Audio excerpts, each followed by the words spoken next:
मी संस्कृती Sanjeev Narwade, Deccan education society English medium school येथील इयत्ता 7वीची विद्यार्थिनी आज तुमच्या समोर विषय मांडते.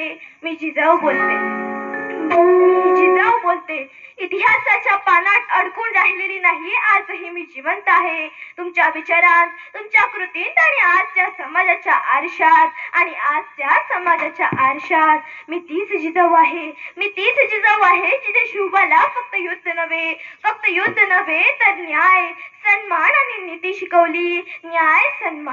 जबाबदारी शिकवली. शिवबा उठा, आता तलवार घ्या आणि शत्रूच्या इतपात करा.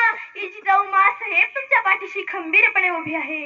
आया बहिणींच्या इज्जतीशी लपतरे वेशीवर टांगली जात असताना घरात बसून किंकाळ ऐकणे ही मराठ्यांना शोभण्यासारखी गोष्ट नाही. आमची ही आज्ञा ऐकून, आमचा हा आदेश ऐकून शिवबाच्या अंगातील रक्त सळसळलेलं रक्त उकळलं आणि उकळलेलं रक्त हिंदवी स्वराज्य स्थापन करूनच शांत झालं. इतकी वर्ष उलटून गेली, काळ बदलला, राजे बदलले, देश स्वतंत्र झाला. आजचा काळ हा आधुनिक काळ म्हणतात. मोबाईल आहे, इंटरनेट आहे, मोठमोठे शब्द आहेत, परंतु माणुसकी कुठे हरवली आहे? आमच्या शिवबाने स्वराज्य निर्माण केले. शिवबाच्या स्वराज्यात स्त्रियांवर अन्याय अत्याचार करणारे हात कलम केले जात होते. आया बहिणींकडे वाकड्या नजरेने पाहणारे डोळे बाहेर काढले जात होते. न्यायाची भाषा स्पष्ट होती. धर्म जाती होत्या मात्र भेदभाव नव्हता. धर्मश्रद्धा होत्या मात्र अंधश्रद्धा नव्हत्या. ना स्त्री भ्रूण हत्या होत्या, ना बलात्कार, ना महागाई होती, ना भ्रष्टाचार. शेतकरी कष्ट करत होते मात्र आत्महत्या नाही. मग शिवबाचा हा तेजस्वी इतिहास पाहता आणि आज या देशात घडणाऱ्या वाईट गोष्टींचा आढावा घेता मला तर 100 वेळा प्रश्न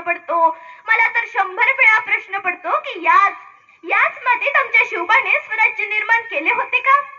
अहो, देशात माजलेला भ्रष्टाचार, मानवर काढलेलं राजकारण आणि संपत चाललेलं समाजकारण, एवढंच नाही तर स्त्रियांवर दिवसाढवळ्या होणारे अन्याय अत्याचार. भारताची राजधानी असलेल्या दिल्लीमध्ये एक असहाय्य निर्भया एका सामूहिक बलात्काराची बळी ठरली. एवढंच नाही तर एक डॉक्टर प्रियंका रेड्डी नामक तरुणीवर बलात्कार करून तिला पेटवण्यात आले. अहो, मग हे सगळं पाहून माझे मातृहृदय रडते. कारण मी माझ्या शिवबाला शिकवले होते, स्त्री म्हणजे एक दुर्बलता नाही, तर स्त्री म्हणजे एक शक्ती आहे.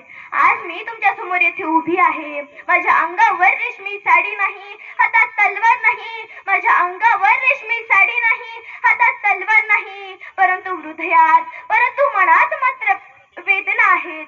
आजच्या या देशात घडणाऱ्या वाईट गोष्टींच्या.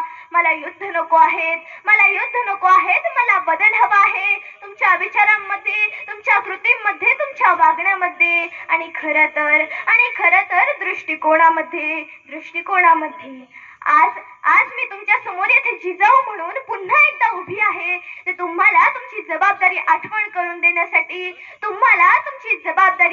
करून देण्यासाठी. मुलगी सुरक्षित असेल तरच देश सक्षम बनेल. आजच्या या देशात घडणाऱ्या वाईट गोष्टींचा आढावा घेता मला आमच्या शिवबांची आठवण येते आणि म्हणूनच म्हणावेसे वाटते, असते शिवबा आज नसती भीती आया बहिणींना, हात कापले असते त्यांनी शिवताच परक्या स्त्रियांना. असते शिवबा तर असती महाराष्ट्राची महासत्ता, सन्मान झाला असता इथल्या प्रत्येक स्त्रीचा. जाता जाता एवढेच